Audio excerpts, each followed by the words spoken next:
On va essayer de parler des galaxies avec un petit décalage temporel. Vous avez normalement une belle galaxie sous les yeux. Ah bah, vous allez avoir une belle galaxie sous les yeux.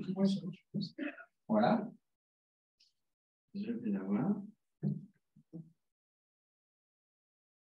Donc ce soir, je ne sais pas quel est le niveau des personnes ou des questions, mais n'hésitez pas à nous interrompre. Ils peuvent parler, on les entendra. Ah, c'est une bonne question. Oui, oui. Comme ça, s'il y a des questions en cours de route, c'est plus agréable. Et surtout, si vous avez des banalités, n'hésitez pas à m'arrêter et oui. Alors, dans les parties galaxies, je vous propose le sommaire ce soir suivant. Une petite introduction, la Voie lactée, puisque c'est un anneau, sa structure, sa dynamique, les autres galaxies autour de nous, notamment avec le fait que, bien sûr, Hubble et ses successeurs aient conçu au sens intellectuel qu'il puisse y avoir d'autres galaxies. Deux galaxies. Le deuxième sommaire, c'est l'évolution des galaxies, où là, on va partir de l'idée que forcément, il y a un taux de formation stellaire, des proto-galaxies, donc des bébés-galaxies. On évolue doucement, on comprend le pourquoi on a des grumeaux initiaux avec le fond diffus cosmologique, et donc potentiellement des semences de galaxies, jusqu'à voir dans la partie 3 l'influence, c'est-à-dire les propriétés de la galaxie, de sa forme d'origine et du milieu dans lequel elle évolue, qui fait qu'elle va grossir ou évoluer d'une forme X à une forme Y, comme on verra. La fuite des galaxies jusqu'à la fin de l'univers potentiellement, et un point sur la répartition des galaxies en structure de plus en plus grande jusqu'à l'univers tel qu'on le conçoit, en tout cas l'univers observable. Je vais commenter la vidéo là-dessus. Alors, je vais passer à l'introduction. On est en train de manipuler des choses en parallèle, mais l'introduction. Ah, mais pourquoi il me fait ça? Attendez, je reviens. Donc, bien sûr, notre Voie lactée, c'est quelque chose qui complètement a intrigué Blake, avec le simple fait que c'est la seule structure visible à cette échelle qui traverse par une belle unité, qui traverse le ciel étoilé. Et donc, on peut se demander à quoi ça correspond. Et c'est difficile intellectuellement d'imaginer qu'on est à l'intérieur d'une structure type une assiette ou quelque chose de relativement voilà, une coupole, et qu'on est étant à l'intérieur, on voit la structure par la tranche, et que quand on regarde vers le haut, on voit moins d'étoiles, tout simplement parce que ce n'est pas la galaxie. C'était difficile conceptuellement à imaginer, et ils sont partis sur des hypothèses plus liées aux dieux, avec Hercule, d'où le nom Voie lactée, bien sûr, vous savez, souvent pour la plupart, la notion que Héra, la mère des dieux, donnait le sein à son fils Hercule, et il y a eu quelques gouttes de lait qui seraient tombées, et d'où la Voie lactée. Et donc, ça signifie effectivement lait lacté, bien sûr. On doit attendre le XVIIe siècle avec Galilée, qui commence à analyser cette région et l'aperçoit comme étant effectivement composée de multitudes d'étoiles, et ça n'explique pas totalement l'aspect compact et lumineux, laiteux, mais en tout cas, ça explique la surluminosité locale de cette tranche-là. Et les astronomes se convainquent que les étoiles ne sont pas réparties de façon aléatoire dans le ciel, ce qui va à l'encontre, effectivement, de la vision grecque d'un monde soit cyclique, mais en tout cas identique au fil de la distribution spatiale, alors que là, on atteint une singularité. Et c'est d'ailleurs amusant de voir que le système solaire a été l'objet de grandes discussions avec des bûchers qui se sont passés pour certains ou pas loin, alors que cette notion de galaxie qui nous barrait les yeux n'a jamais été un débat foudroyant, alors qu'on devait se dire c'est une anomalie étrange, quoi. Donc, on doit attendre Herschel un siècle plus tard, qui commence à faire un décompte des étoiles de la Voie lactée. Et sachant qu'on ne sait toujours pas aujourd'hui combien il y a d'étoiles. Pour cette structure, on va dire que c'est quelque chose entre 100 milliards et 400 milliards, probablement entre 200 et 300. C'est difficile d'avoir une évaluation plus fine. Donc, on arrive en 1920, et ça, on a compris que la galaxie est composée effectivement de gaz, structure type nébuleuse, de Terre évidemment, et puis de milliards d'étoiles, plus ou moins bien réparties, et on comprend que c'est à cause de la force de gravité que ces étoiles évoluent, au sein de notre galaxie, et notamment du centre, le bulbe. Alors, si je vais sur la partie, après l'introduction sur la partie 1, la forme générale, vous avez, pour ce qui concerne notre galaxie, ce qu'on appelle le plan galactique, donc finalement un disque aplati, c'est assez simple a priori. Le bulbe, une concentration supplémentaire qu'on n'expliquait pas clairement au départ. Après, on peut voir l'influence du trou noir central bien plus tard. Et, plus étrange, des bras spiraux. Alors, encore une fois, on n'a pas su au départ que notre galaxie avait des bras spiraux. Ce n'est pas du tout simple à déterminer. Donc, c'est par l'observation de galaxies plus tard lointaines qu'on a commencé à avoir des formes et que par divers déductions, mouvements d'étoiles, la vitesse propre des étoiles, on arrive à reconstituer ce qu'on imagine être notre galaxie. Donc l'image en bas à droite, évidemment, c'est du grand n'importe quoi. C'est une reconstitution, c'est pas une photo, c'est pas une vision, c'est évidemment une reconstitution théorique de à quoi pourrait ressembler notre galaxie. Alors, vous avez tout âge dans ces galaxies, dans ces étoiles qui composent la galaxie, et notamment des étoiles très anciennes qui s'approchent du Big Bang, en fait. 13,7 milliards d'années, à peu près. Et on en a progressivement compris que c'était une sorte de peuplade d'origines différentes. Et donc, ces étoiles peuplent la galaxie avec des âges différents parce qu'ils ont une histoire différente. Donc, typiquement, on suppose qu'elle a entre 12 et 14 milliards d'années, parce que, encore une fois, ce n'est pas parce qu'il y a quelques étoiles qu'on trouve vieilles que nécessairement la galaxie était déjà une galaxie, voire une proto-galaxie. Donc, on suppose qu'elle a entre 12 et 14 milliards d'années, d'un diamètre de 100 000 années-lumière, ce qui est quand même déjà conséquent, et d'une épaisseur, vous voyez, beaucoup moindre. Et en plus, on va considérer au niveau du Soleil, pour ne pas avoir l'effet du bulbe, donc 700 années-lumière dans la partie basse. Les spiraux, c'est l'objet de débat, et je ne suis pas sûr que ce soit 2 principaux et 2 secondaires, qu'on n'en ait que 4. Peut-être qu'on en a plus. En tout cas, ça, je ne suis pas catégorique, mais on en a au moins 4. La masse estimée, alors au sens de la masse stellaire de matière normale, hein, pas de la masse de matière noire, elle serait estimée à 1000 milliards de masse solaire. Ce qui veut dire que si on a 200 à 300 milliards d'étoiles, vous voyez qu'il y a des étoiles plus massives que le Soleil, mais dans l'ensemble, on a quand même beaucoup de naines rouges, Donc, c'est vrai que cette masse de 1000 milliards de masse solaire, elle se discute, quoi. Et puis surtout, où s'arrête la galaxie, puisqu'elle est composée aussi de galaxies satellites, telles que l'on connaît bien, le petit grand nuage, et on en chiffre au moins 8, sachant que ces galaxies satellites ont des mouvements propres qu'on commence enfin, grâce à Gaïa, le satellite, entre autres Gaïa, notamment Gaïa, qui a fait une analyse très précise des vitesses des étoiles, ce qui a permis de reconstituer des dynamiques et donc des satellites, de mieux comprendre la population de toutes les sous-populations au sein de la galaxie.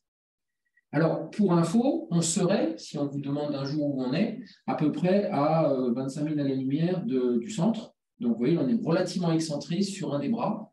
Alors, j'avoue que je ne sais pas le nom de ce bras. Bravo. Voilà, merci.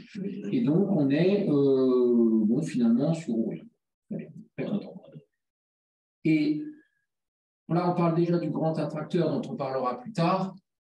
Mais en gros, c'est une zone de l'univers qui semble être vide et qui, du coup, étant un vide comparativement à d'autres parties plus denses autour de nous attirerait globalement à une vitesse relative de 650 km par seconde. Donc, autrement dit, notre galaxie, on verra bien sûr, et vous savez qu'elle fait partie d'un groupe local, qu'elle fait elle-même partie d'un amas de galaxies et de superamas, mais en particulier, elle a cette vitesse moyenne globale qui l'approche de ce grand attracteur.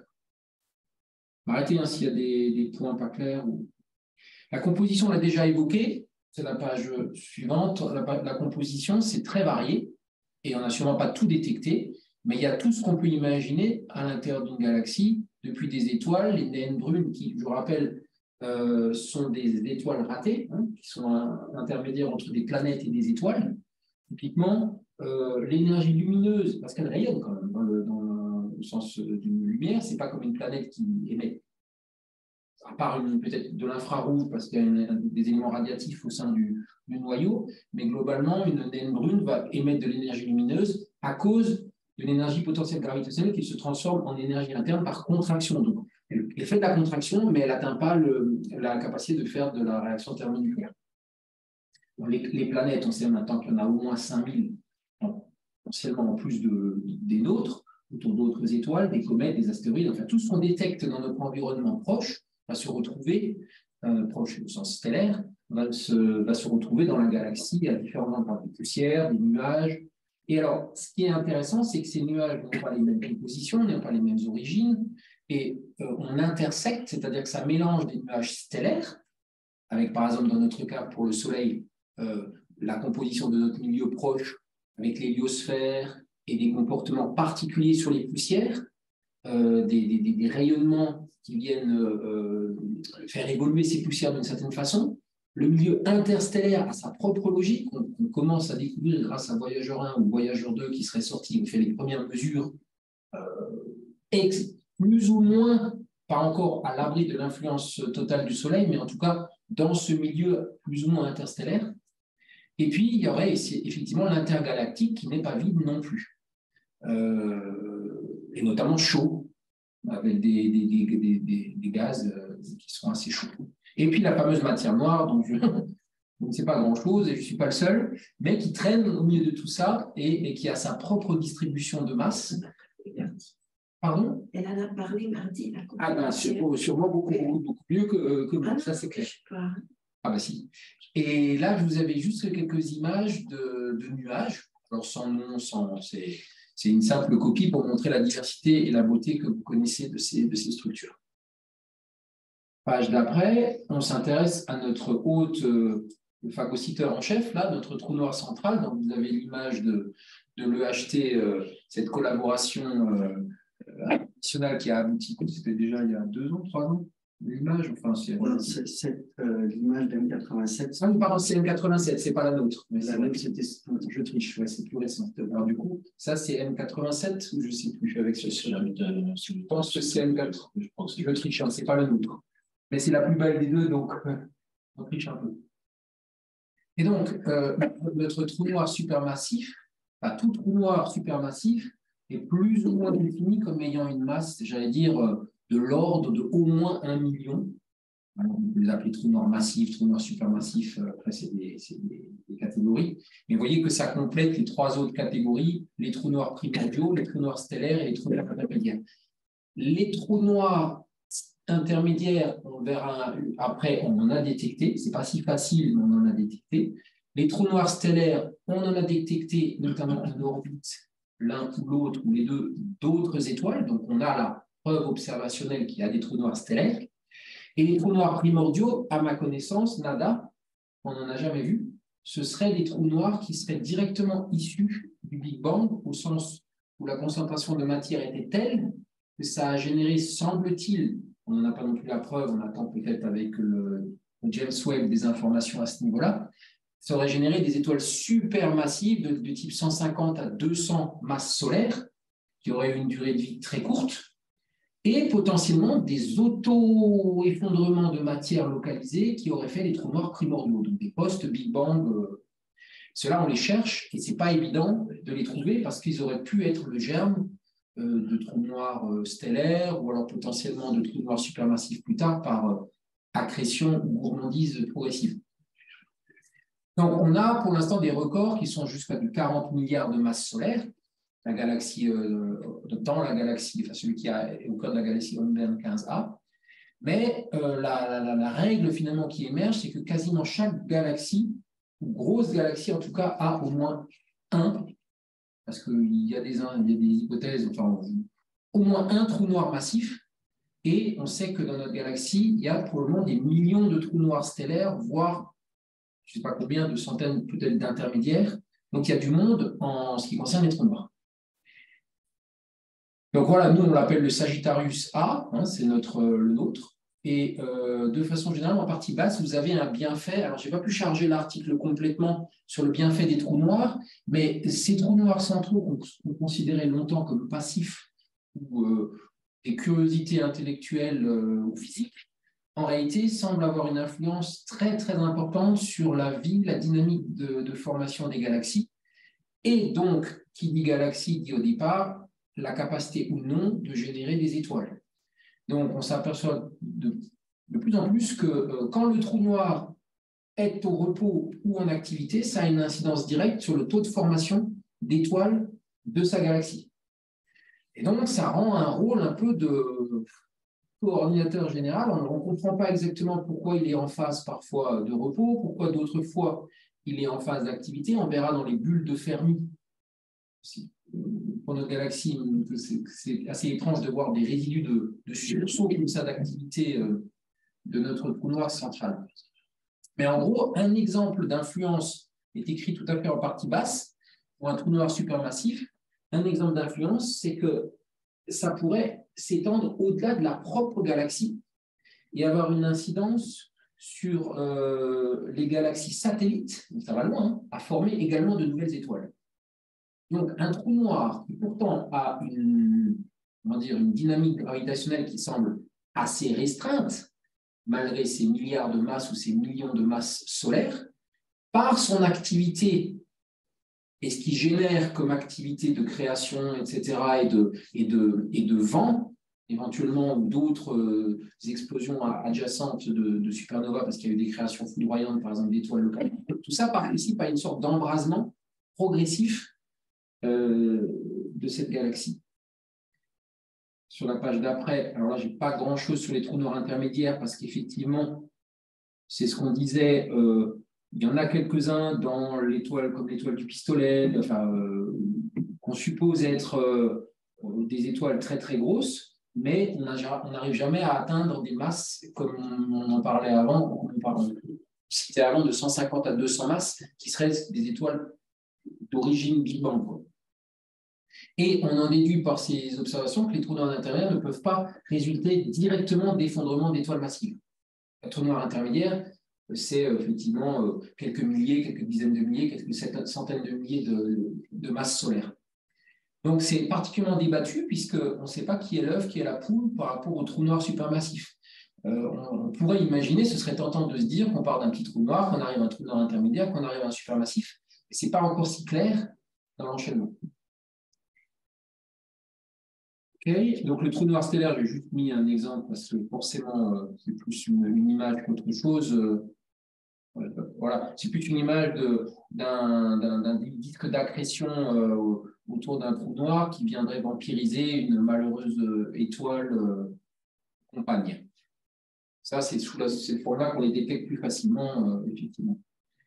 Page d'après. Alors là, vous avez, alors, on ne va pas forcément tout lire, mais dans le principe de la structure, vous avez les bras, la nurserie. Hein, c'était j'ai utilisé une partie des documents je crois que c'est Vincent, je ne sais plus qui avait fait ça les années antérieures, diverses personnes de plusieurs contributeurs.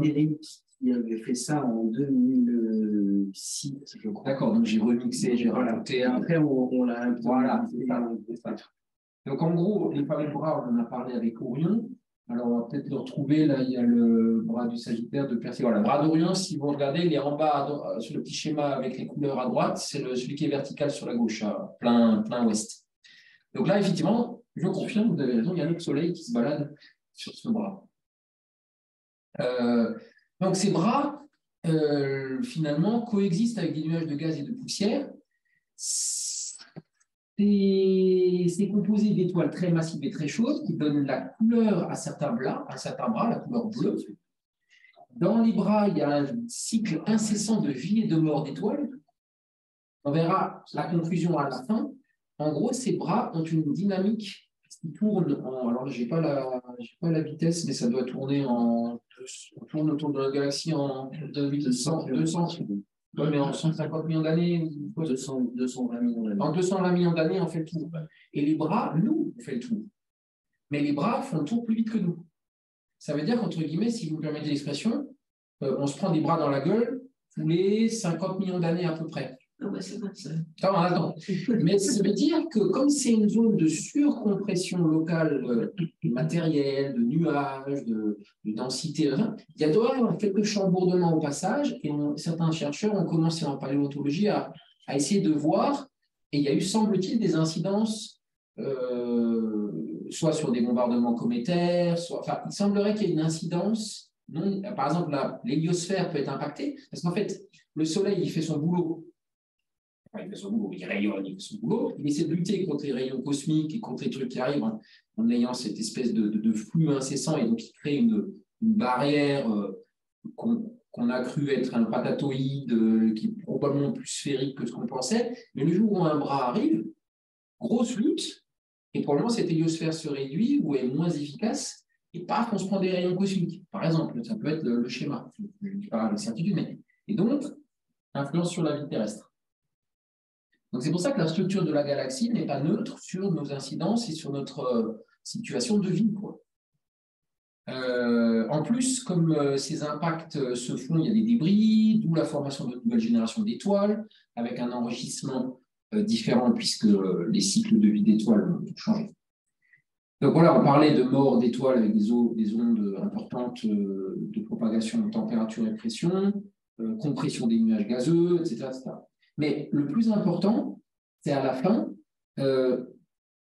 au fond, un bras compresse la matière et forme des étoiles, et ça agit un peu comme un mixeur à étoiles, avec les bras qui seraient des pales, des lames. Et là, je ne peux pas zoomer malheureusement en bas à droite, mais vous voyez le même principe de la morphologie estimée. Ça, tu peux peut-être le faire si tu as PowerPoint, tu as l'image en bas à droite, la noire, là, celle qui est à droite, ouais, l'agrandir. Oui, c'est ça. Non. Parce que je vois ta souris qui est là, voilà, c'est ça. Si on peut juste l'agrandir par un coin. Si je fais comme ça. Non, juste la prendre et l'agrandir. Tu sais, tu prends un coin, tu peux l'agrandir. Ah oui, mais, en haut à gauche. Oui, mais si je fais ça, ce sera mieux. Parce que... Il y a une solution alternative, c'est une version alternative qui marche. Donc, on a la même représentation que précédemment. Alors, on n'a pas tout, par contre. Ouais, mais c'est pas grave. On a le sens de rotation galactique. Et alors, vous voyez que les bras, sauf erreur, tournent aussi dans le sens de rotation galactique, mais plus vite. C'est-à-dire qu'individuellement, les étoiles vont pouvoir. Enfin, voilà, il y a un mouvement propre des bras, quoi. Bon, c'est effectivement qu'il y aura des distances de forme galactique. C'est encore une fois une hypothèse aussi de travail parce qu'on n'a personne pour aller de loin observer, comme on a la capacité d'observer d'autres galaxies. Ok, page suivante. Donc là, on est dans quelque chose de beaucoup moins clair. Ah voilà, c'est beaucoup moins clair. Ah, voilà, vous avez vu la transition? Non, mais on est des professionnels. Hein. Donc, on a une vision d'un halo, autrement dit d'une zone qui entourerait ce disque aplati et qui est effectivement composée aussi d'étoiles, et pas que, bien sûr, des nuages, ça, mais aussi d'étoiles. Donc, certaines étoiles jouent les trublions et sont en dehors de la zone officielle où on devrait gentiment tourner. Ça ne veut pas dire pour autant que c'est des étoiles qui ont atteint la vélocité suffisante pour s'échapper de notre galaxie. Même pour des raisons dynamiques, parce qu'un ancien nuage est passé, un nuage, une galaxie naine est passée par là. Il y a des raisons propres qui font qu'elles occupent une partie de ce halo, qui a une forme ellipsoïdale. Et bon, le mouvement est plus désordonné, bref, ça fait un halo. Bon. Là encore, je pense du mal à comprendre cette structure. On peut passer au bulbe. Alors, le bulbe, c'est plus le cimetière parce qu'on considère que c'est des étoiles plus vieilles. Donc là, dans ce cas-là, on pourrait. C'est la maison de retraite. Voilà, exactement. C'est un peu la maison de retraite. C'est cimetière, c'est vache. Quoi. Ils ne sont pas tout à fait. C'est le cimetière. Mais tout là, c'est vraiment un cimetière, c'est vrai. Et donc, on aurait l'EHPAD, ouais, c'est intermédiaire. Et donc, ce qui est impressionnant, c'est leur densité. C'est-à-dire ça, il ne doit pas être.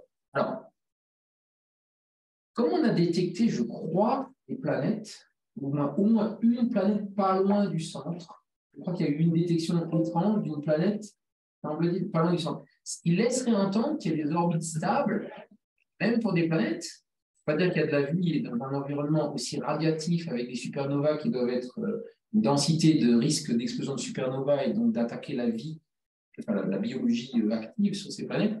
Donc ça ne doit pas être forcément super cool d'habiter au centre de la galaxie, près du centre. Mais ce n'est pas totalement impossible, quoi.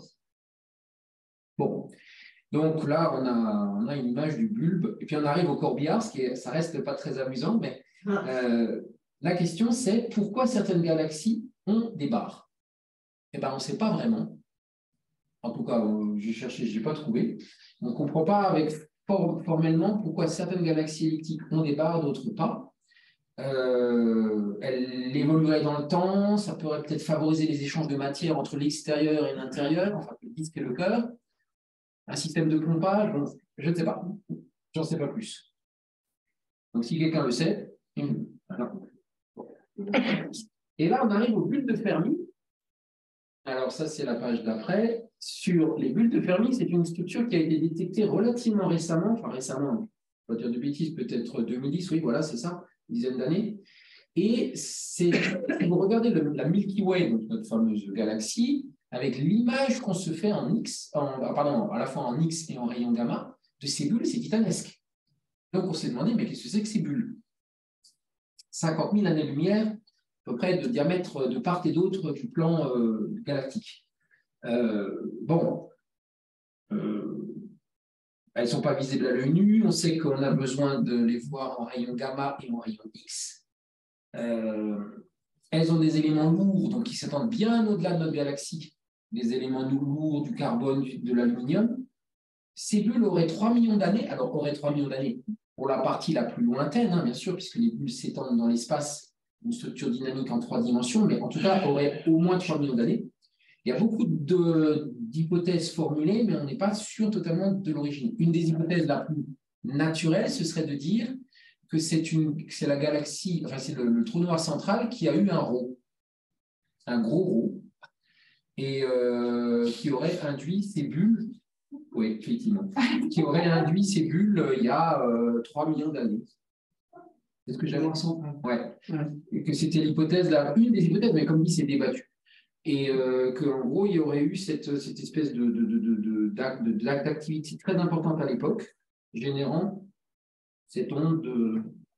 Mais encore une fois, ça reste pas sûr. C'est bizarre pour un cimetière. C'est bizarre pour un trou noir, on vient de s'échapper.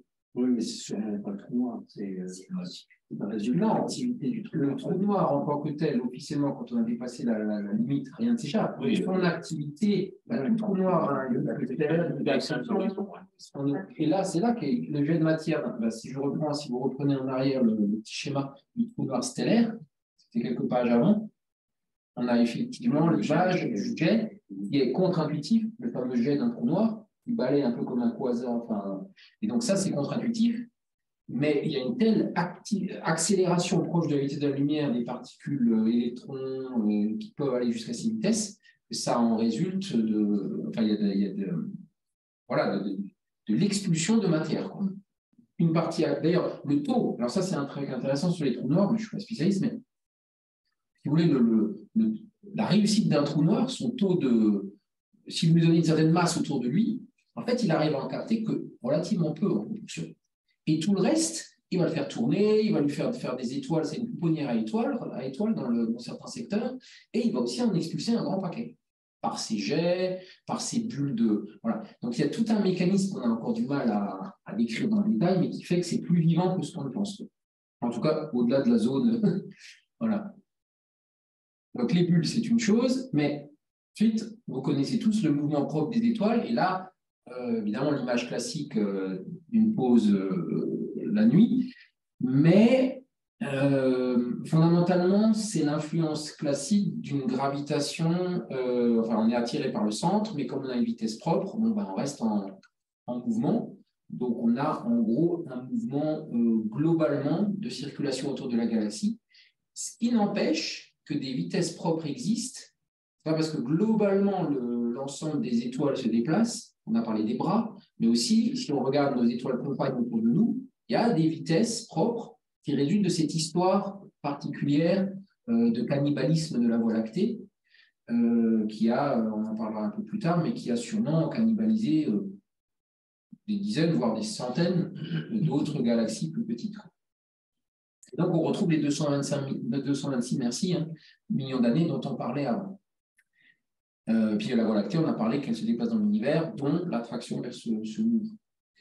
Bien sûr, vous avez des cas particuliers juste pour terminer à droite, en bas à droite, le mouvement d'une étoile autour d'un trou noir, c'est un peu spécial, vu la disproportion, enfin, un trou noir massif, la disproportion de masse fait que la dynamique gravitationnelle est très étrange, et donc le mouvement propre des étoiles qui sont proches du centre de notre, enfin proche du trou noir, est étudié et encore étudié. Et ça permet de tester la relativité générale, ça permet de faire plein de choses, la précession, ça permet de faire. Avance au péril. Oui, avance au péril. Mais du coup, c'est assez intéressant et c'est encore loin d'être simple, puisqu'on a du mal à venir pénétrer cette zone hyper dense, qui en plus, non seulement dense en tant que telle, mais en plus qu'on voit par la tranche, donc on doit traverser tout le reste. Donc, c'est pas si facile. Bon, alors là, vous avez le classique. L'image s'est mise un peu n'importe où, pardon. Effectivement, il faudrait si, c'est ma faute. Il faudrait la décaler si possible. Mais en gros, vous avez le principe de la troisième loi de Kepler, donc, qui relie toujours la vitesse de la Terre dans ce cas précis à la masse du Soleil. Et de la même manière, les astronomes, ils arrivent à évaluer les vitesses des autres étoiles. Donc, bon, techniquement, on sait bien qu'il manque une masse. Et qu'on n'a pas le choix, on est obligé pour l'instant d'imaginer une sorte de matière noire, un halo, et la distribution spatiale de cette matière ne correspond pas à la distribution spatiale que l'on voit des étoiles. C'est-à-dire que nous, on voit des étoiles dans un disque aplati avec quelques-unes dans le halo, mais cette matière noire aurait plus ou moins sa propre logique, et en tout cas une distribution plus sphérique ou plus ellipsoïdale. Donc il y a une certaine incongruité puisque cette matière noire aurait une influence en masse, sauf que bon, c'est un peu difficile à trancher, quoi. OK. Donc là, je reprends rapidement l'historique de Hubble. Pourquoi Hubble est-il si important? Tout simplement parce que jusqu'à ce qu'en 1920, Hubble fasse ces mesures, on considérait que l'ensemble des étoiles faisait partie d'un tout local, qu'il n'y avait rien ailleurs. Et lui, il arrive à montrer qu'effectivement, il y a des galaxies qui s'éloignent de nous, d'où la fameuse loi de Hubble. Et ça, c'est embêtant parce que ça veut clairement dire que notre galaxie n'est qu'une parmi d'autres. Donc, ils se posaient des questions. Qu'est-ce qu'il y a au-delà de notre galaxie? Est-ce qu'il y a un vide infini? Enfin, c'était des questions difficiles à l'époque, où il y a d'autres systèmes. Et donc, on a tranché, paf, la prochaine imposante galaxie, c'est Andromède, 2,3 millions d'années-lumière. Bon, elle se rapproche de nous un jour ou un pour 4 milliards ou 3-4 milliards d'années, elle viendra nous faire coucou, mais pour l'instant, elle est encore loin, quoi. Et comme notre taille de galaxie est de 100 000 années-lumière et que la prochaine est à 2,3, qui a un facteur 20, grosso modo, ça montre bien qu'on est entouré, enfin, puisqu'on a étendu ça à d'autres galaxies, on est entouré comme ça de galaxies un peu partout. Ce qui m'impressionne toujours, c'est qu'en fait, on sait qu'il y a d'autres galaxies depuis moins de 100 ans. Oui, c'est ça, c'est complètement incroyable. Je veux dire, on est rentré dans l'ère de la cosmologie, véritablement. C'est l'anniversaire. C'est l'anniversaire, ouais, c'est vrai. C'est un truc. C'est pas faux.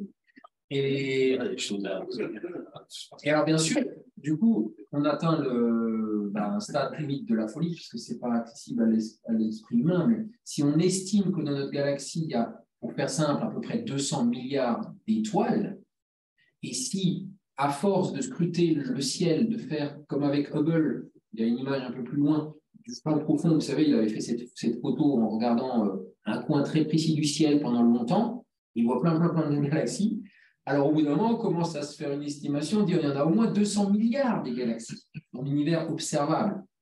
Or, 200 milliards de galaxies fois 200 milliards si même 100 milliards fois 100 milliards, ça fait puissance 20, autrement dit, même pas plus que ça, alors, puissance 22, ça veut dire à peu près, dans l'image, toujours des grains de sable sur les fameux grains de sable sur la Terre, quand on fait à peu près une approximation, on prend les plages, on fait tous les grains de sable sur des.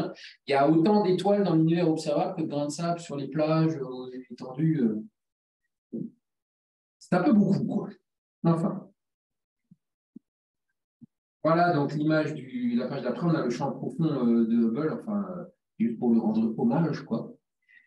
Sachant que, évidemment, le James Webb, même s'il est en infrarouge, a fait son propre champ aussi.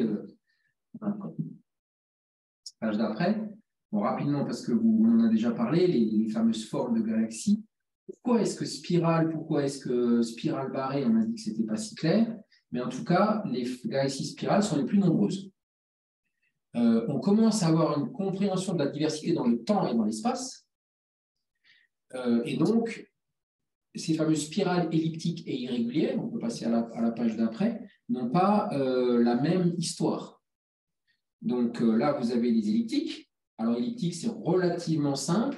C'est des orbites relativement ordonnées, plutôt des vieilles étoiles, des géantes, donc des galaxies géantes elliptiques, des naines, avec seulement 3000 années-lumière de taille, donc 30 fois moins que notre galaxie, et 1000 fois moins, ou 100 000 fois moins d'étoiles, donc c'est peu.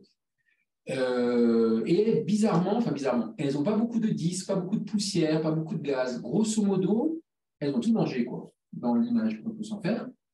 Et n'empêche qu'elles n'échappent pas à l'eau de matière noire. Donc, on a commencé à supposer qui avait fait quoi. Est-ce qu'on part d'une elliptique et on arrive à une spirale ou l'inverse, quoi. Et donc là, on le verra quand on va un petit peu plus loin. La solution a été trouvée relativement récemment, quelques dizaines d'années évidemment, puisqu'on analyse la vieillesse des étoiles et donc on se dit mécaniquement, du coup la galaxie est plus vieille et un des deux thèmes gagne. La page d'après, vous avez les irrégulières. Alors les irrégulières, c'est facile, c'est celles qui sont ni elliptiques ni spirales, c'est pas difficile. Mais elles ont comme particularité, en gros, elles n'ont pas vraiment de bras, pas vraiment de bulbe, il y a un peu de tout, quoi. Et la taille va entre 100 millions et 10 milliards d'étoiles, donc c'est quand même pas des grosses galaxies dans la plupart des cas. La page d'après, un exemple aussi à droite de toutes sortes de galaxies, un mapping de formes diverses, donc c'est assez impressionnant, et ces formes peuvent donc résulter vraisemblablement, comme par exemple en haut à droite, l'image en haut à droite, une sorte de biscornu, probablement de collision artérielle, de digestion intraplanétaire. Ça, c'est vraiment une dynamique difficile à acquérir. Mais le point important, c'est que cette fameuse galaxie qui a commencé à naître, elle a deux façons d'évoluer, soit par ses propriétés propres, sa densité, sa masse, soit par son interaction, des collisions avec ce qui l'entoure. Et donc, on a dit que ces collisions, comme le font les bras de notre propre galaxie, ces collisions sont le moment de création d'étoiles. Donc, on a essayé, et c'est le schéma en bas à gauche, de comprendre, en fonction de l'âge de l'univers, quand est-ce qu'il y avait le taux de formation stellaire le plus important. Grosso modo, c'était il y a 10 milliards d'années. Donc, non, ce n'était pas il y a 10 milliards d'années, c'était lorsque l'univers avait 10 milliards d'années, pardon. Donc, on a atteint d'après ce qu'on en comprend, c'est fini, quoi. Pour l'instant, on est dans une période plus calme, en moyenne, dans l'univers qu'on observe de formation. Ce qui veut dire qu'en gros, s'il y avait eu quelques étoiles primordiales, comme on imagine, pourquoi pas, mais après, le taux de formation stellaire a augmenté jusqu'à atteindre la période de 10 milliards d'années, et depuis, il y a moins de gaz. Il y a moins d'étoiles qui ont explosé parce que soit c'est des étoiles qui sont comme des naines rouges qui vont vivre très longtemps, plusieurs dizaines de milliards d'années, donc pour l'instant, la place est prise, quoi. Donc, ça veut dire que le taux de formation stellaire, ça décroît. OK. Et là, on arrive à cette fameuse vision synthétique classique de l'évolution des étoiles, des galaxies, pardon. Alors, on ne savait pas si ça partait de la gauche, si ça allait de la droite, et puis maintenant, on se rend compte qu'on part d'une forme plutôt spiralée pour atteindre, quand c'est vieux et pépère, on n'est pas limite, la galaxie elliptique. Puis alors, il y a les notions que les spirales, qui sont avec barré en bas, finalement, elles ont le même finito, elles finissent de la même façon que les elliptiques. Donc, évidemment, ce qui est intéressant, c'est que le comportement, ce que je marque en bas à droite, en bas, c'est que l'alimentation des étoiles des générations suivantes n'est pas le même selon la galaxie ou selon l'évolution, le moment où on regarde cette galaxie.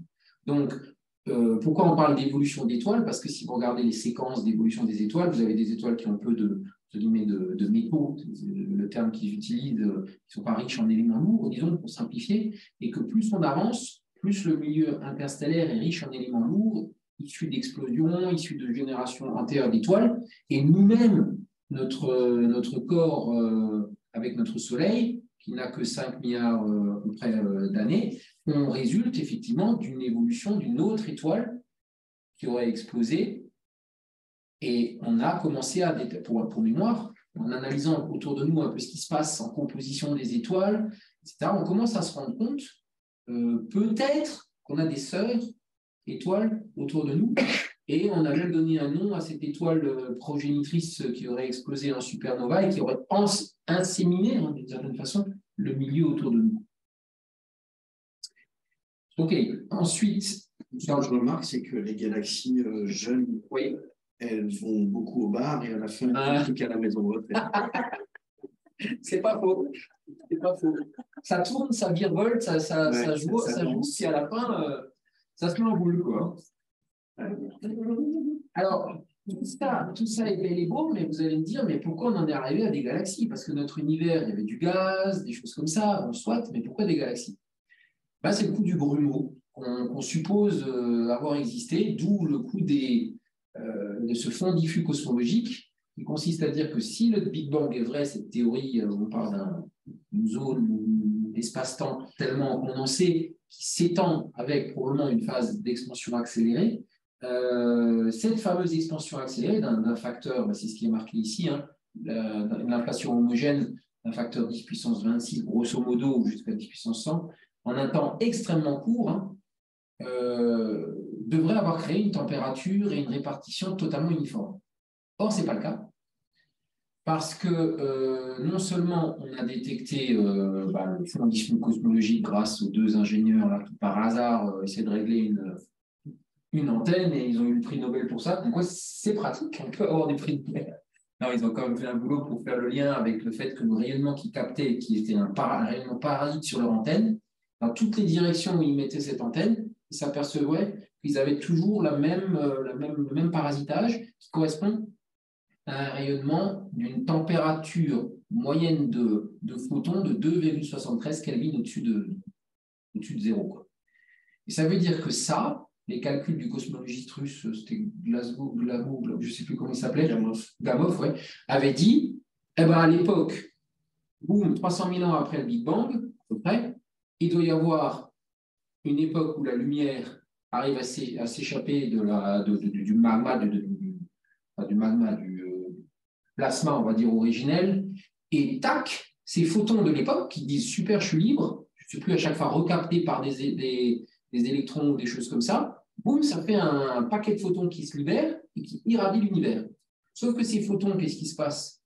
L'univers est en expansion, donc leur longueur d'onde, progressivement, l'espace qui parcourt, enfin, l'onde, du coup, s'étale, et techniquement, ça revient à des photons qui baissent en température et qui n'ont plus que 2,73 degrés, au-dessus de zéro.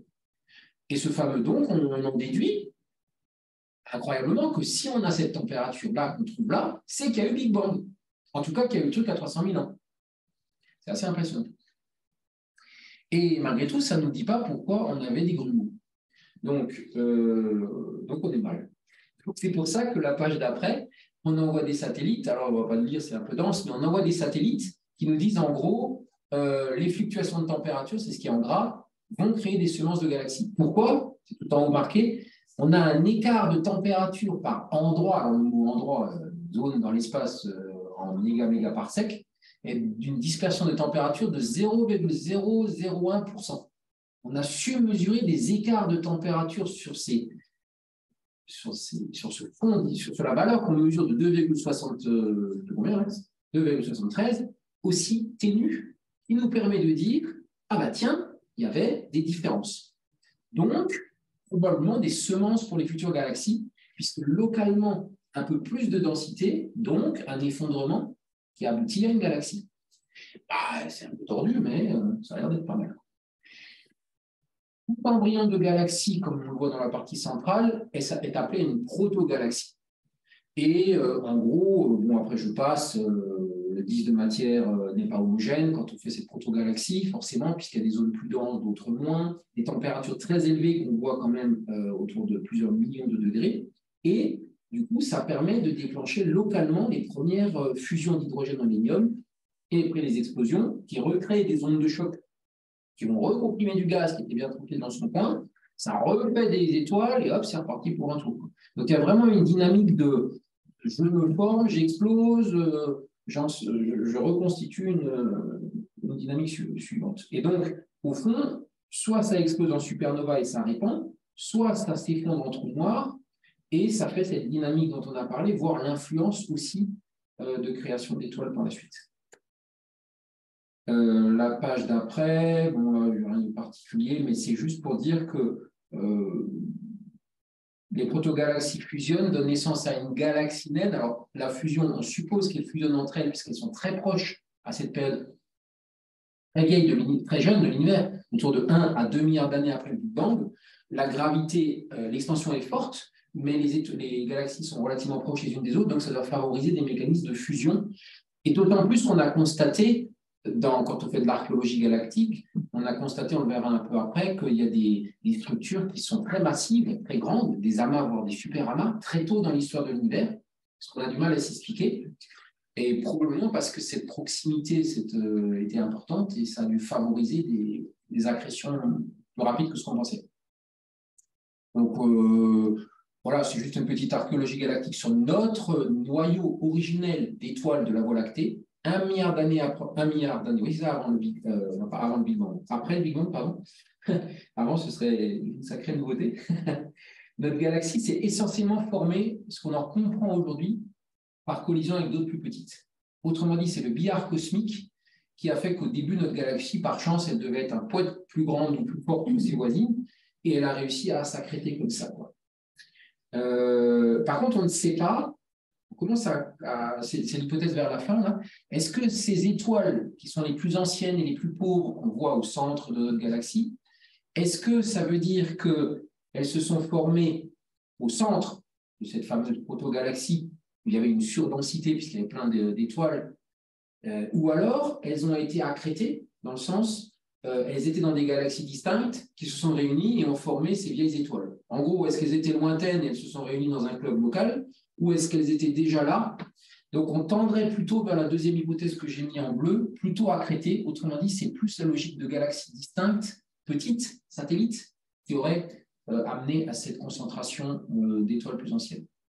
Notamment, il n'y a pas de rotation nette, ce qui laisse entendre que la galaxie n'était pas encore une galaxie, puisque s'il y avait une rotation nette de ces étoiles, ça supposait qu'elles étaient déjà dans un mécanisme de galaxie existant. Apparemment pas.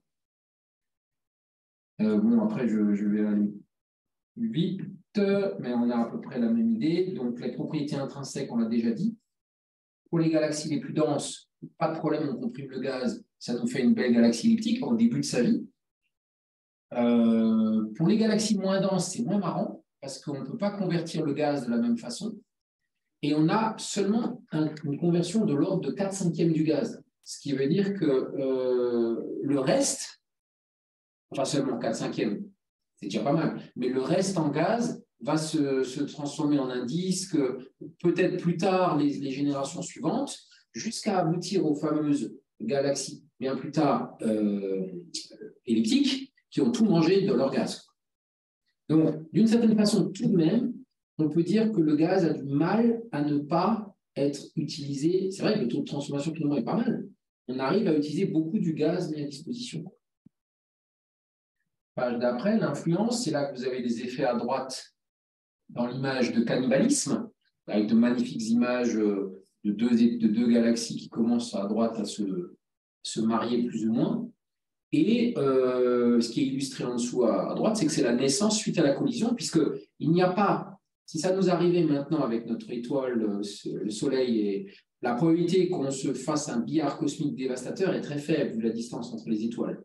Néanmoins, ça passe à quelques années-lumière de notre Soleil, s'il y a vraiment intersection de deux galaxies, vraiment, il pourrait y avoir des influences gravitationnelles sur peut-être le cortège de planètes, mais la probabilité que même si on se prenait Andromède maintenant là directement en direct, bon, il n'est pas sûr que ça influencerait le cortège des planètes d'une étoile, quoi. Donc voilà, la gravité, je passe. Voilà, ce qui est intéressant de savoir, c'est que les collisions, c'est la fin du premier paragraphe. Dans un amas de galaxies, les accidents cosmiques se produisent en moyenne tous les 100 millions à 1 milliard d'années. Donc, pas neutre, sur une galaxie qui en a 12, ça voudrait dire qu'il y a entre 100 et 10 incidents majeurs, quoi. Donc là, c'est des collisions, des accidents de cette nature, et puis ça peut aller classiquement jusqu'à la fusion complète. Donc Andromède, c'est ce qu'on disait, donc c'est au milieu du slide, se dirige vers notre Voie lactée à environ 300 km par seconde. Donc on a parlé avant de 3-4 milliards, peut-être l'évolution, c'est peut-être du proche des 6 milliards pour fusionner en une galaxie 2 fois plus massive. Et puis le cannibalisme, c'est le classique, on mange les plus petits. Donc le fameux nuage, pour l'instant on peut joliment observer, le petit et le grand nuage de Magellan, à terme, nos lointains descendants ne pourront plus voir parce qu'il sera englouti. Effectivement, on a confirmé en discutant avec la conférencière la semaine dernière, enfin le mardi, qu'elle allait se transformer en une galaxie elliptique. C'est-à-dire que les deux vont perdre leur bras. Suite à cette. Il y aura une flambée d'étoiles parce que les nuages de gaz vont se collisionner. Et après, elle se transformera en elliptique. Ouais, donc, il n'y aura qu'une elliptique à la place de deux galaxies. Alors, la fuite des galaxies, on a déjà évoqué Hubble rapidement, c'est le slide. Voilà. La fuite des galaxies, alors 1929, vous voyez, donc il y a un petit peu un écart entre la compréhension qu'il y a d'autres galaxies, il y a 6 ans à peu près, entre le moment où il se dit, ah ben, non seulement il y en a d'autres, mais en plus elles s'éloignent proportionnellement à la distance de nous. Donc, c'est la fameuse loi relativement agréable, la vitesse d'éloignement, c'est la fameuse constante de Hubble. On essaie de déterminer, qui n'est pas si constante au fil de l'évolution de l'univers. On croit qu'elle est constante et pour l'instant, non. Après, il y a une tension sur la détermination. Il y a effectivement une tension sur la détermination de cette constante, selon ce qu'on comprenne des parts. Enfin, on ne va pas rentrer dans les détails, mais il y a deux méthodes antagonistes qui montrent une tension sur cette constante. Enfin, grosso modo, plus une galaxie est loin de nous, plus elle s'éloigne vite.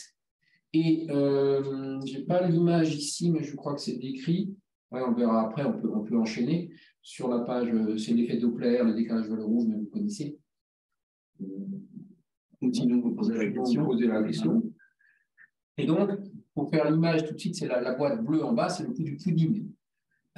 Ou d'un ballon de foot, puisqu'on est en train de parler d'un ballon de foot. Imaginons que Mbappé, sur son ballon de foot, là, il dessine des croix, et tout d'un coup, il arrive à gonfler son ballon, il gonfle, et donc chaque croix qui est sur la surface du ballon s'éloigne proportionnellement chacune de la même façon. Donc, aucune des croix n'est capable de dire « j'étais au centre de quoi que ce soit ». Parce que toutes les croix s'éloignent schématiquement de la même façon d'elles.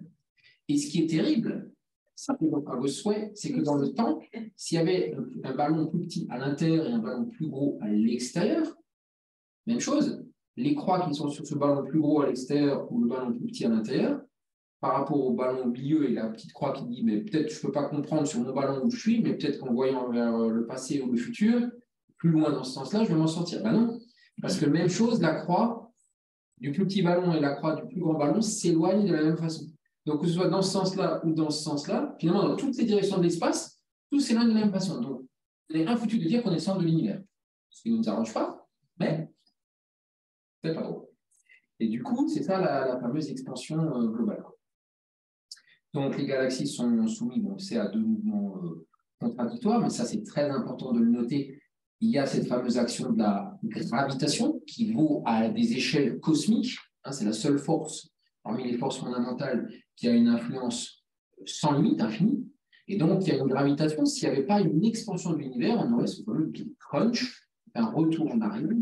Et donc, à tout moment, les galaxies ont tendance à revenir vers elles. Devraient. Mais comme on a ce mouvement global d'expansion de l'univers, qui en plus a tendance à s'accélérer, des raisons plus ou moins mystérieuses, donc en gros, on est plutôt dans un univers qui semble extrêmement plat, en expansion. Et donc, ces galaxies, finalement, à part localement où elles se réunissent, grosso modo, il y a de plus en plus de vide entre elles. Nous, ce qu'on va voir dans la structure, la page d'après, oui, voilà. Alors, on verra les structures à la fin, mais donc on s'éloigne les uns des autres, et donc on arrive, là on n'aura pas le temps de lancer les vidéos, mais vous avez les liens dans les vidéos, par exemple ici en partie basse, vidéo YouTube. On a une image en haut à droite d'un univers préexistant, une sorte, admettons que ce soit une mousse quantique, et on voit que tout au début de l'inflation, c'est la décrire sans touristique, mais en gros, au moment où on a la près du jaune, voilà, ça c'est vraiment le départ de l'univers, et on aurait cette expansion de l'univers qu'on connaît, mais surtout, le point important, c'est qu'est-ce qui se passe à la fin de cette vie d'univers? Est-ce que c'est une mort thermique? Donc c'est la fameuse un refroidissement indéfini, puisqu'il y a une expansion, tout commence à se refroidir, ou alors le Big Rip, qui consiste à dire que toutes les structures se désossent, parce que forcément, il y a une telle expansion de l'espace lui-même, au bout d'un moment, la gravité ne peut plus lutter, et donc les structures type super amas, puis jusqu'à descendre à galaxie se désossent, les étoiles se désossent, et puis au bout d'un moment, c'est les atomes eux-mêmes qui sont étirés et qui devraient exploser, au sens de ne plus avoir la capacité de créer les atomes. Ce qui semble être possible, mais des théories. Voilà. Donc il y a plusieurs, je ne lis que ça, mais. Et puis pour finir, j'essaie de laisser du temps un peu à des questions. Donc, vous avez la notion de groupe de galaxies. Alors nous, on est dans un groupe local d'une trentaine. Donc, alors, encore une fois, la photo ici, c'est un exemple de groupe de galaxies. Ce n'est pas le groupe de galaxies photographié depuis chez nous. C'est un exemple de groupe de galaxies. Comme on sait qu'elles se réunissent, ces galaxies, de façon relativement aléatoire dans l'univers, et après on verra la structure plus grande des amas, etc., on a repéré que dynamiquement, on a quand même des compagnes, donc une trentaine, qui tournent plus ou moins avec nous. Ça s'étend sur 10 millions d'années-lumière, 100 fois le diamètre, encore une fois, moyen d'une galaxie. Donc, on a des camarades de... Ouais, ça fait une classe, quoi, 30 personnes, c'est pas mal. Donc, on tourne grosso modo ensemble. Ensuite, on arrive à la notion d'un amas. Donc là, on prend un facteur 100, puisqu'on est pas loin, on est à quelques milliers de galaxies. Ça, ce n'est pas une structure théorique, c'est aussi des choses qu'on constate. Des dynamiques d'amas de galaxies, c'est-à-dire plusieurs milliers de galaxies, s'étendant sur le coup autour de 60 millions d'années-lumière. Et ce qui est intéressant, c'est que la plupart des galaxies, 90%, une immense majorité, appartiennent à un amas, voire, on verra, un super amas. Alors, vous avez des exemples d'amas, la machine pneumatique, on a inventé plein de... La machine pneumatique. Oui, elle existe. C'est impressionnant, mais ça existe. Hercule, le classique, la chevelure de Bérénice, c'est quand même plus joli, percée, etc. Et donc, on va repérer ces amas avec des tailles assez variées. Même l'amas d'Hercule, vous voyez, c'est vraiment rikiki, centaines de galaxies. Bon, alors le chiffrage est peut-être un peu flou parce que toutes ces galaxies, on ne les voit pas forcément bien, mais c'est un ordre de grandeur. Le point important, c'est qu'un amas galactique, c'est loin d'être seulement des galaxies. Donc, c'est l'encadré en bas. C'est surtout, c'est comme ça qu'on le détecte, essentiellement, du gaz chaud.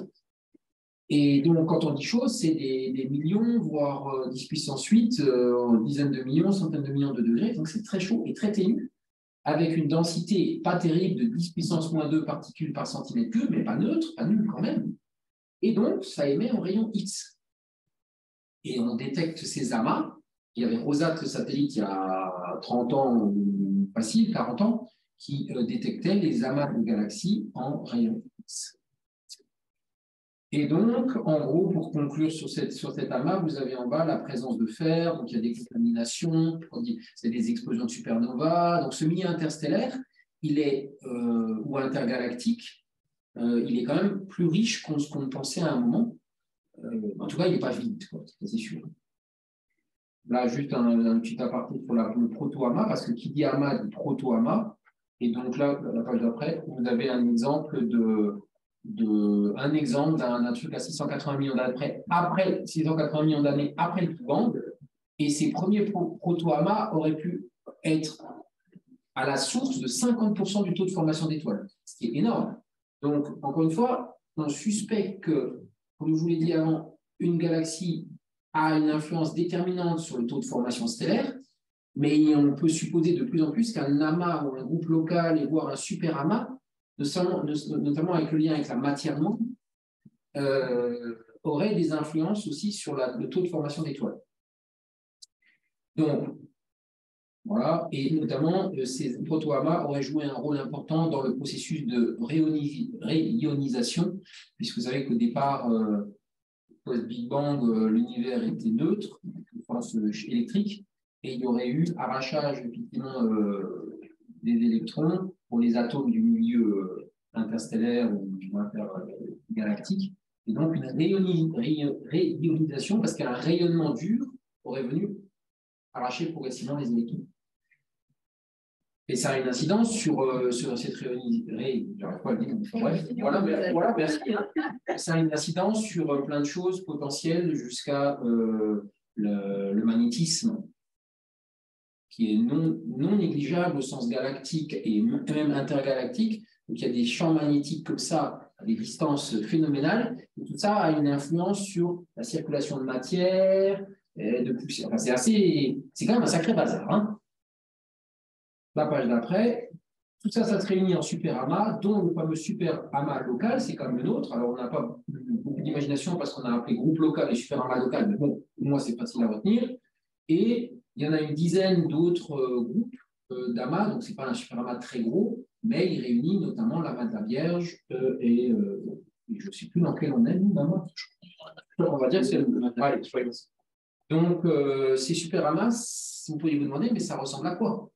Parce qu'au fond, les galaxies, c'est plat. Les groupes de locaux, c'est plutôt des galaxies qui ont des vitesses, enfin des formes dans l'espace tridimensionnel un peu variées. Par contre, ces amas et ces super amas, c'est quand même plus proche de la crêpe. Alors, on passe un cap parce qu'on est à 200 millions d'années-lumière de diamètre. Et de profil, c'est de la crêpe filamenteuse. D'où la notion que vous connaissez de structure d'univers de type filamenteux. Et ça commence à ces notions de super amas. Alors, bien sûr, il y a aussi des super proto-amas de galaxies, puisqu'ils ont dû naître, dont l'Hyperion, ça c'est un exemple que je vous ai déniché, qui fait quand même le bébé 1 million, 2 milliards de fois la masse solaire, et qui était là, en gros, autour de 2 milliards d'années. Et on ne s'attendait pas à trouver des super proto-amas aussitôt. Donc, dès qu'on fait des avancées, on se dit, mince, comment c'est possible que l'univers ait généré aussi vite des structures aussi grandes? La page d'après, c'est de voir si je tiens le timing, oui, ça va, ça se termine. La répartition des galaxies, donc on arrive au niveau des murs. Alors, murs, ça c'est un truc joli beau qu'on a inventé. Les fameux murs, ces super amas se regroupent eux-mêmes au sein de murs. Bon, ma foi. Donc, c'est relativement récent, c'est une dizaine d'années. Hein. En 2013, 2014, donc il y a le grand mur d'Hercule et de la couronne boréale. Lui, c'est le plus costaud. Il serait composé de plusieurs milliers de galaxies, donc encore plus gros, et sur 10 milliards d'années-lumière. Donc 10 milliards d'années-lumière de taille, c'est colossal, quoi. Avec une épaisseur de 900, c'est vraiment énorme. Sloan, il est un peu plus petit, il fait que 1,3, et le nôtre, parce que quand même, on peut parler du nôtre, c'est en 2014, la Voie lactée appartient à un supercontinent de galaxies. Alors, la notion de continent, je ne suis pas spécialiste. Le fameux Lamia Ekea, horizon céleste immense en hawaïen, c'est joli. Et lui, il fait, entre guillemets, que 500 millions d'années et 100 000 galaxies. C'est complètement ridicule. Lamia Ekea, c'était le. C'est pas plutôt l'endroit où on se dit que les galaxies, c'est une courbe. Alors, il y a à la fois le mouvement et la structure. On est attiré, vous, à titre individuel, vers cette structure. On est attiré. On est dedans déjà. C'est là que mais ça remet, encore une fois, ça remet en doute les principes cosmologiques, parce que pourquoi ça existe ces structures, alors que on a justement ce fameux principe cosmologique qui consiste à dire homogénéité de l'univers dès sa naissance, et pourquoi on a ces structures filamenteuses. Bon, la page d'après. On ne va pas y répondre tout de suite. Hein. Ah non, pas bon. C'était le sujet de la dernière conférence. Ah ouais, bah, comme quoi. Oui. Voilà, donc on se rapporte aux spécialistes dans ce domaine. Donc, on arrive enfin à notre image globale de la toile cosmique, là, avec des superamas qui constituent la texture, des amas plus denses, les nœuds. Vous voyez, on peut se faire l'image, on aurait une sorte de représentation comme de texture, de surface, qui serait les superamas. À l'intersection, il y aurait des amas, des nœuds, et qu'entre il y a des grands vides sphériques, ce seraient les mailles. Donc, alors, il y a des gens locaux qui ont comparé ça à une mousse de crayon, donc ça donne soif. Mais en gros, fondamentalement, vous avez des barres. On est surtout dans un univers de parois de grandes bulles vides. Et là, je ne peux pas vous la lancer par manque de temps, mais vous avez le lien.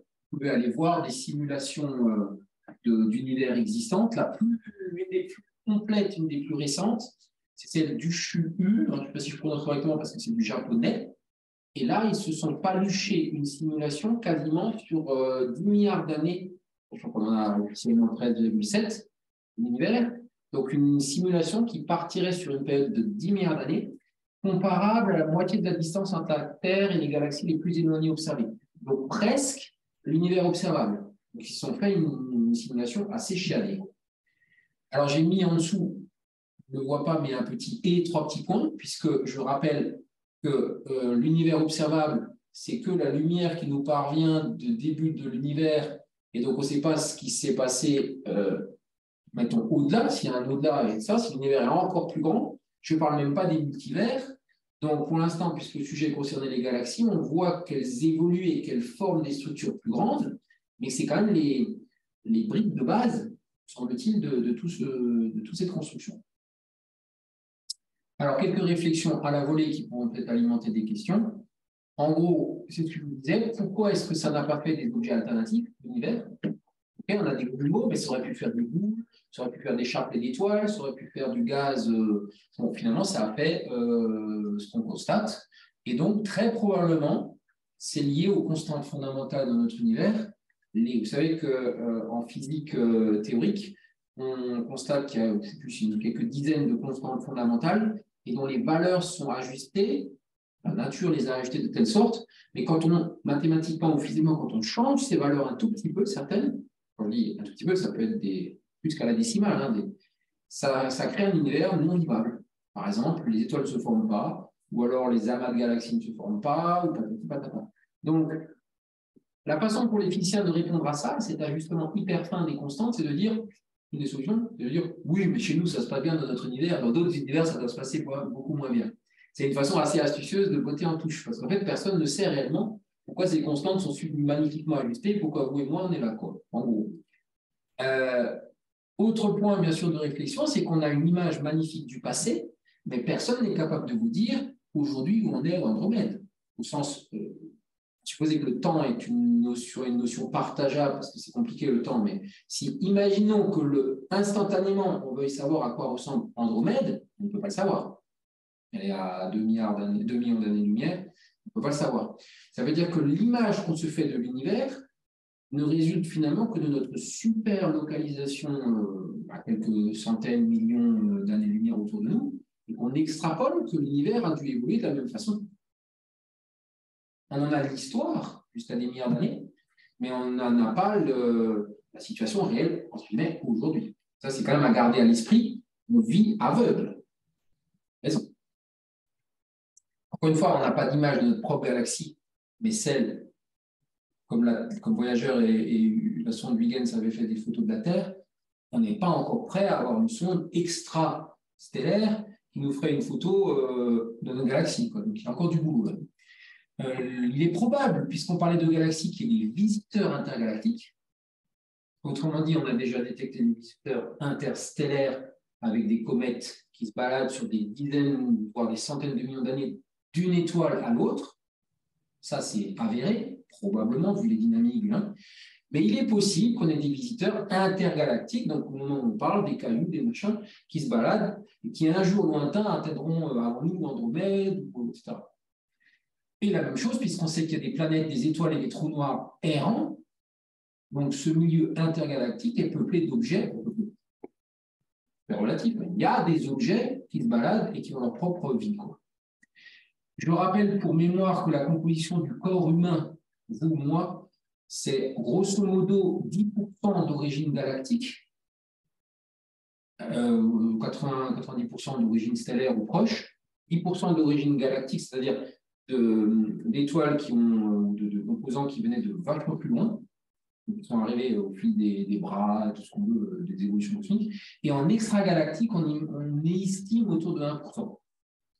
Donc, c'est quand même assez impressionnant de se dire que mon corps, machin, mes atomes, ont une origine spatiale aussi étendue. La poussière d'étoiles. On est vraiment des poussières d'étoiles, mais lointaines. Donc bon, l'impact des galaxies, on a déjà évoqué sur la composition sur les planètes, les étoiles, la capacité que les étoiles aient une certaine composition, ce qui influence leur comportement, ce qui influence donc l'influence qu'elles ont sur leur planète. Leur stabilité, les métaux disponibles, les composants disponibles au niveau de la planète pour faire ou pas de la biologie, carbone et compagnie. On a besoin de tout ce que vous savez. Donc, c'est pas du tout. Voilà, il y a un impact fort de ces galaxies sur la capacité à l'émergence de la vie. Après, l'effet du trou noir, etc. Futures découvertes. Je ne sais pas ce que donneront les futures découvertes des observateurs spatiaux terrestres. Ça, c'est les chercheurs qui devront nous montrer leurs futures observations de tout ça. Et une petite conclusion rapide, d'après, dans le timing, à peu de choses près, ouais. Alors je fais court. Hubble, il a découvert d'autres galaxies. Du coup, les astronomes ont pu comprendre la dimension de l'univers observable. Alors, normalement, à cause de l'expansion de l'univers en temps, ça fait 13 et des brouettes milliards d'années, mais en diamètre, c'est plus proche des 80 milliards d'années-lumière, à peu près. Alors, donc, on serait dans une sorte de... Notre univers observable serait une sorte de sphère de 80 000 années-lumière de diamètre, à peu près.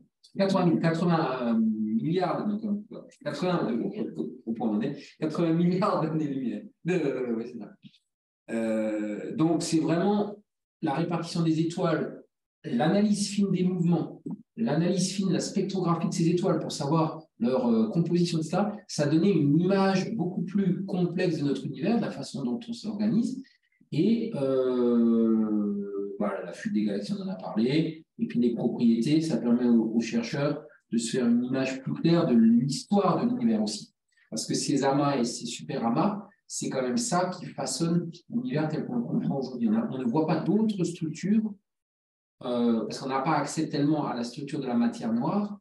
Donc la seule structure qu'on voit de l'univers composé au départ de galaxies, c'est ces fameux amas, super amas et murs, et ça nous donne cette image filamenteuse de l'univers. On n'en a pas d'autre pour l'instant. Donc voilà un peu ce que je voulais vous raconter, dont sûrement vous connaissiez plein de choses, mais j'ai essayé d'être compacté 1h15. Donc, est-ce qu'il y a des questions? N'hésitez pas. Vous avez droit à 3 minutes de questions. Non, je rigole. Bravo. Bon, c'est gentil, mais je ne sais pas, je n'ai pas dit trop de bêtises. Il fallait m'arrêter s'il y avait des bêtises. Je ne suis pas capable d'expliquer tout ça. Ben, si. On peut le retrouver pour. Oui. On le met pas sur le. Ouais. D'habitude, on le met sur le. Garder peut-être. Oui, voilà, tout simplement. Je m'éviterai de t'envoyer par mail. Parce que les liens, ça permet de voir des vidéos sympas sur. Voilà, sur. Est-ce que la blogosphère a des questions là Non, Didier tranquille, Céline tranquille, etc. C'est vrai. Ouais, merci bien. Non, c'était clair. On ne vous entend pas. Ah, Didier, vous avez le micro coupé si vous voulez dire quelque chose. Attendez. Déjà, Céline a mis son micro, mais par contre, je n'entends pas. Alors, attendez. Donc, il faut que je... Non, mais nous, on est en train de manger. Hein, donc, On devrait entendre là. Il faut pousser le son peut-être sur la... Là.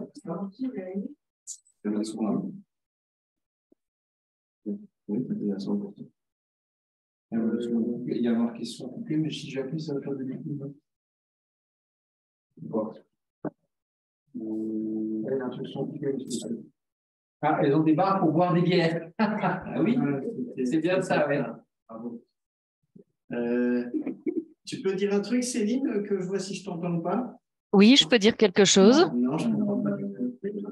Est-ce que quelqu'un d'autre peut dire un truc pour voir si c'est que avec Céline ou pas? Ah non, oui, ça a marché. Ouais, je sais pas. Pas de Vous son. m'entendez? Ça, c'est pas le Vous vidéo. voulez qu'on vous dise quoi? Ah, mais j'entends personne, ouais. Donc, je suppose que. Parce qu'il volume. Oui, il y a un micro qui est coupé. Je vous entends pas. Je sais pas pourquoi je ne m'entends pas. Ouais, c'est Allô? ah. Et ça devrait sortir. Peut-être que ça sort sur. D'habitude, ça devrait sortir par là. Non, ça marche. Victor, tu sortiras de chez toi. On Nous, t'entend on quand même, s'entend, hein. Céline. On t'entend. Hein. Et là, je vous entends. Et là, Oui, je vous voilà. entends. C'est ça, parce que ça balance les autres. Alors, il y a haut-parleur par défaut. Ah oui. Eh ben, c'est ça. Ben, là, je vous entends. Vous avez des questions du coup? Moi, j'avais pas Moi- de questions. Non. C'était très clair. Merci bien. Eh ben, c'est gentil. Bon, après, Idem, pas de questions particulières. Ok. j'espère que vous avez quand même appris quelques petites choses parce que c'est pas évident. Ah oui, Bien connu. Non, vous avez appris des trucs, bon, tant mieux. ah oui, oui. Oui, je pense que nous avons. Enfin, moi, pour moi, j'ai appris des choses.